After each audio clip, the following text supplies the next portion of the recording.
Politics, the church, and conspiracy theory.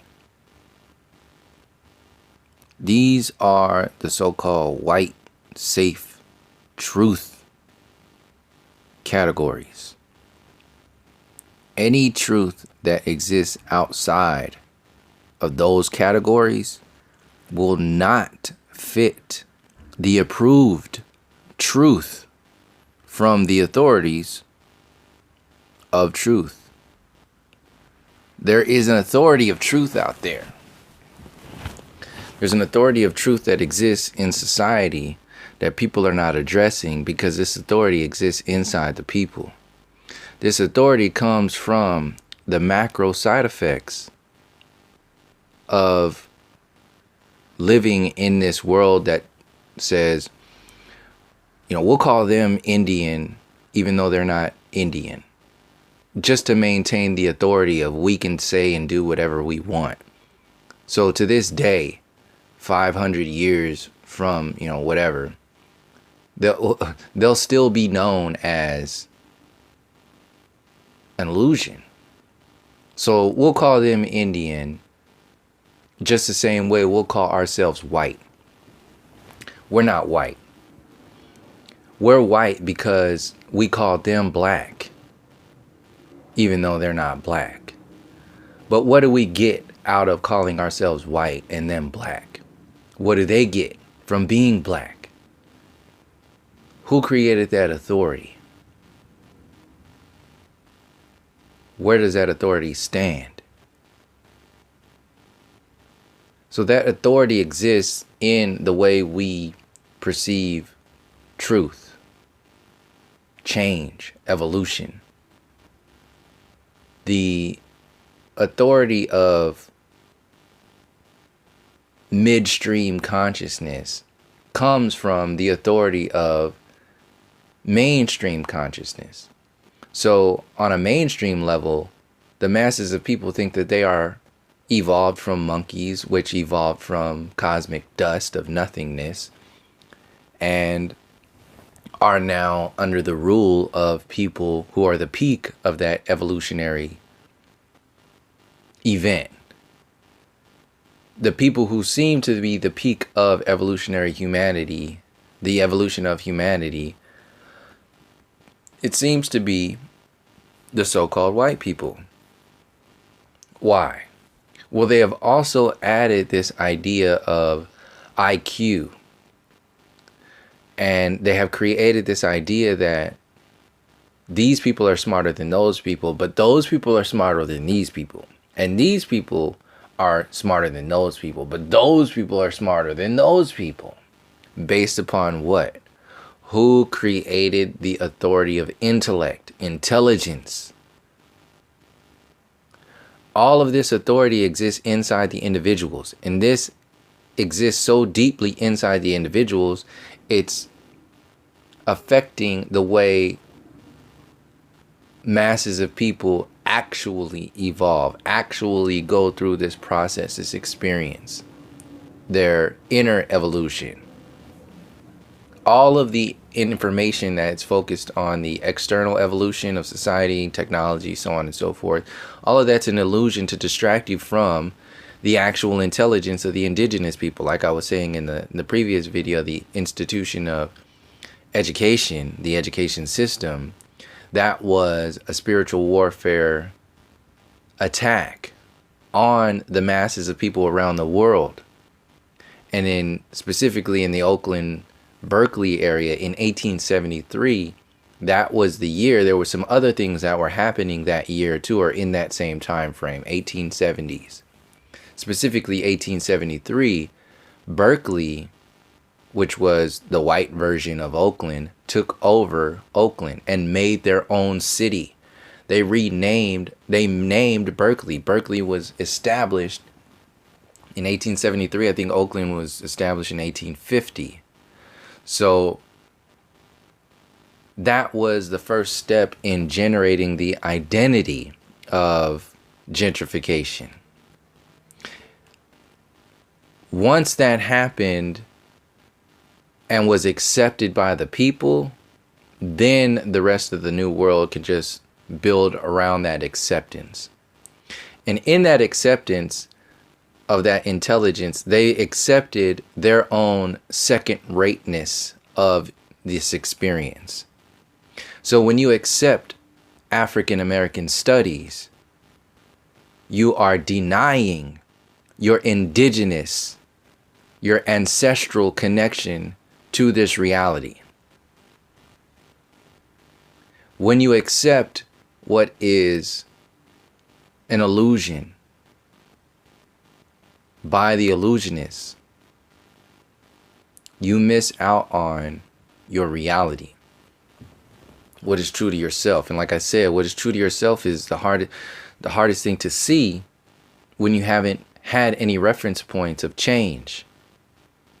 Your only reference points of truth are in reaction to lies.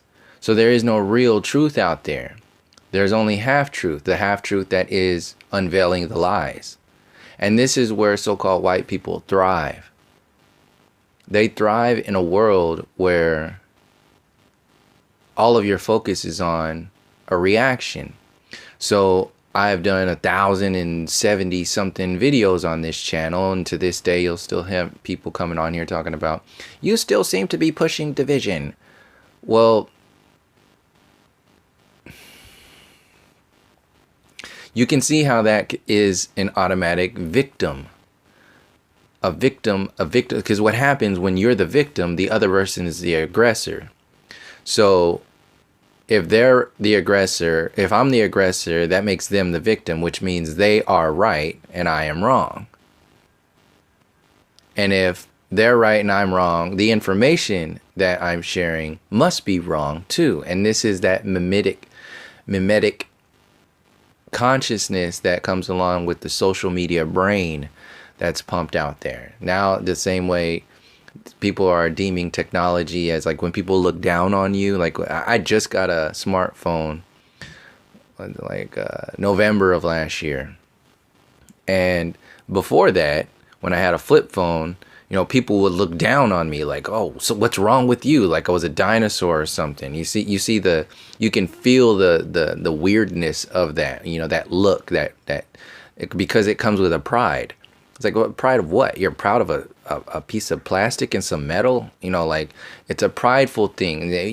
We really say that. It's plastic and metal and glass. But where's the pride come from? The pride comes from that plastic, metal, and glass being seen as some kind of the identity of that plastic, metal, and glass. That's what people are proud of. People are proud of the identity of the plastic, metal, and glass. And if you're not a part of that plastic, metal, and glass consciousness, you are a threat to that which one of the only things which they are proud of. So in reaction to the threat, they have to label you with their authority that came from the plastic, metal, and glass consciousness.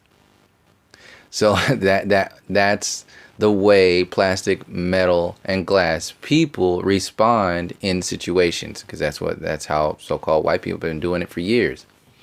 In this situation, white people are the evolved technology of humanity. And if you do not play the plastic, metal, and glass so-called white people consciousness truther game, then you are divisive, which exactly makes you the aggressor and they're the victim. So this sucks you right back into the victim aggressor consciousness story interaction again, and you don't even have to deal with the information anymore. So this is the thing. So-called white people, it's particularly, I use it as an example of, obviously, as a reference point, as an identity. It's the same as all the other ones are identities, is you get something back from it with that identity, just as other people don't get anything back. They get something taken away with the other identity that was given to them by the people who get something back from the created identity. The authority of consciousness comes from the authority of those identities. So the authority of truth comes from first the authority of the identity. So automatically, for people who haven't gone into the depths of the synthetic consciousness that comes as this new world consciousness, they're not going to see any of the information that you have been sharing if they're automatically in that defense mode of having to defend the synthetic illusion. So this is a twice fucked up thing that happens in so-called truther circles that is really downplayed. One thing is that you're labeled as something fucked up, and you're not at all that, by people who are insecure and ill-informed or misinformed or uninformed.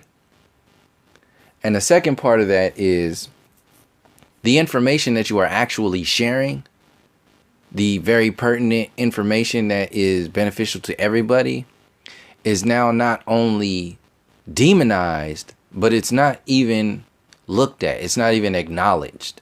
Why? Because now the focus of attention is on how much of a bad guy you are, because you create divisiveness and division and all this other stuff, and you're that person. So this is an attack. This is a weapon that so-called white people use.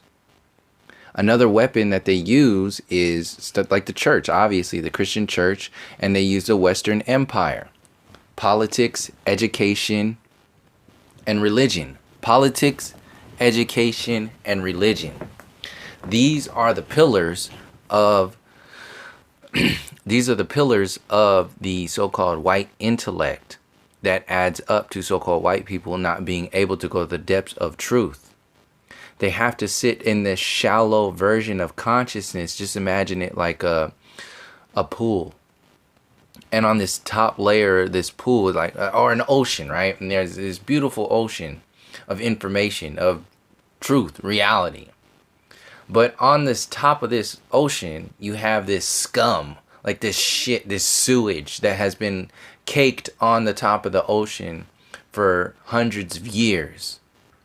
And what's happening is that people have been skimming across the top of that scum, completely separated from the ocean below, thinking that the scum is the ocean. So if they fix the scum, they will then fix our relationship to the ocean. But they don't even know the relationship to the ocean, because they are also tying in the definitions of the original ocean people to their scummy ass perspectives and all that other garbage that gets put out there to have people react.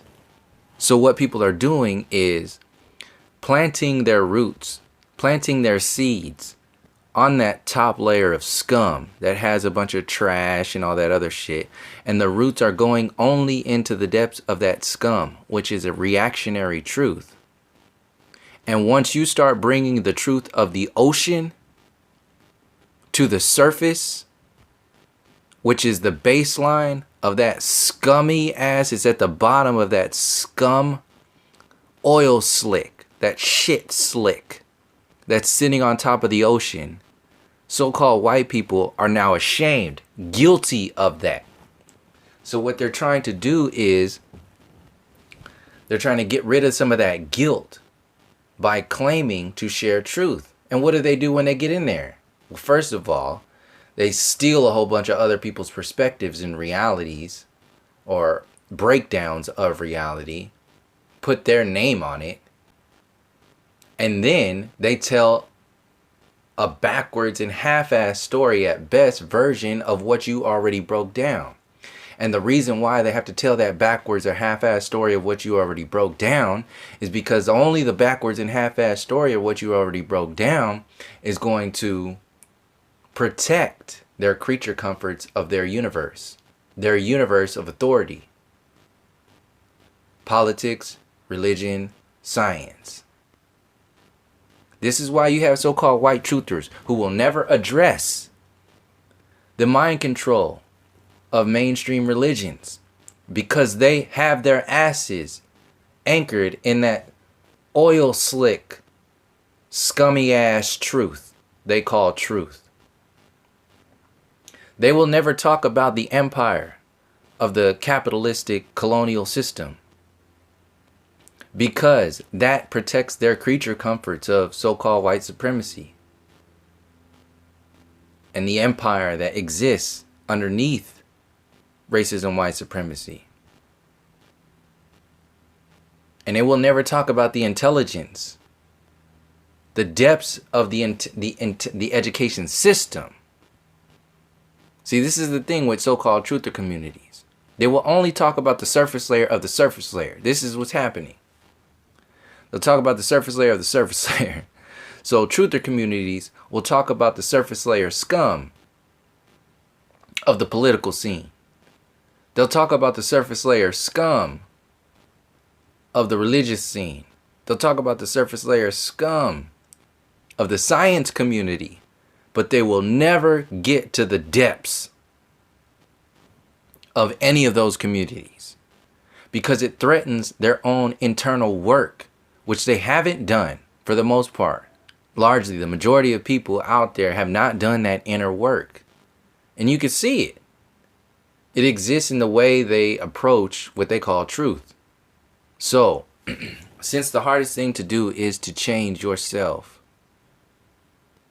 what happens is that people are resorting to the idea of changing the world. This is that whole new world idea that channelers and aliens, oh, aliens are going to save the day, just meditate, and all this other stuff will fix the world. That is the defense mechanism. That's the distraction from the actual work that needs to be done. There is inner work that exists in the outer. There is macro work that exists in the micro, just as there is micro work that exists in the macro. Those storylines will never be addressed when you have people, the so-called authorities of information, the authorities of truth, focusing all of the attention on their own authority of intellect. Your truth is not a real truth, because the only truth that matters is the truth that comes out of a white person's mouth. I've broken this down, talking about David Attenborough's voice all over the Planet Earth videos and documentaries on Discovery Channel, National Geographic, so on and so forth. This is known. But until that authority of truth is addressed, none of this information is ever going to go anywhere.